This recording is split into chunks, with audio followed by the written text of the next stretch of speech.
মোটামুটি দুপুরের পর থেকেই ছিলাম জিদ্দা। আসসালামু আলাইকুম রহমতুল্লাহ। আসলে হাউস ড্রাইভারদের কাজ এমনই, যেদিন থাকে সেদিন সারাদিনই কাজ থাকে, আর যেদিন থাকে না সেদিন সারাদিনই বসা। বাট আমার ক্ষেত্রে আলাদা, কারণ আমি হাউস ড্রাইভিংয়ের পাশাপাশি নিজের কিছু টুকটাক কাজ করি বলে আমাকে সবসময় ব্যস্ত থাকা লাগে। ওভারঅল সব কিছুর জন্য আলহামদুলিল্লাহ। জিদ্দা থেকে এসে নিজের কিছু কাজ ছিল, ওই কাজ শেষ করেই শেখ সাহেবে ফোন দিছে, শেখ সাহেবের সাথে বের হয়েছি। এর মধ্যে আবার বসে ফোন দিয়ে একটা কাজ দেখা দিছে। কাজটা আসলে অনেক আগের, আমি করি নাই। যাই হোক, ওই কাজের জন্য কিছু জিনিস লাগবে, জিনিসগুলো নিয়ে নিই।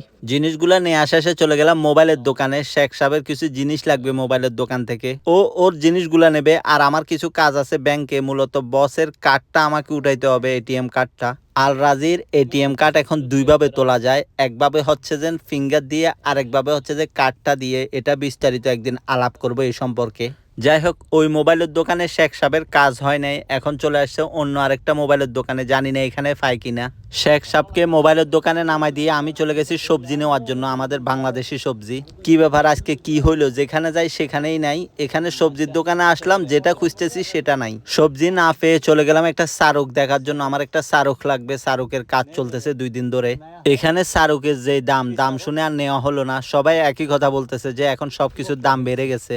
যাই হোক, ওখান থেকে চলে গেলাম কফি শপে। বসের বউয়ের জন্য কফি লাগবে, বসের মেয়ের জন্য লাগবে। কফির অর্ডার দিয়ে চলে গেলাম ফার্মেসিতে, একটা ওষুধ লাগবে, ওষুধটা নিয়ে নিই। ফার্মেসির কাজ শেষ করে কফি রিসিভ করে এখন শেখ সাহেবের পালা। আজকে অবশ্যই শেখ সাহেব বাইরে খাচ্ছে না, তাদের বাসায় আজকে ছোটখাটো একটা পার্টি চলতেছে। সো এখান থেকে ঠান্ডা নিয়ে নেবো এবং শেখ সাহেবের জিনিসগুলা নিয়ে নেব।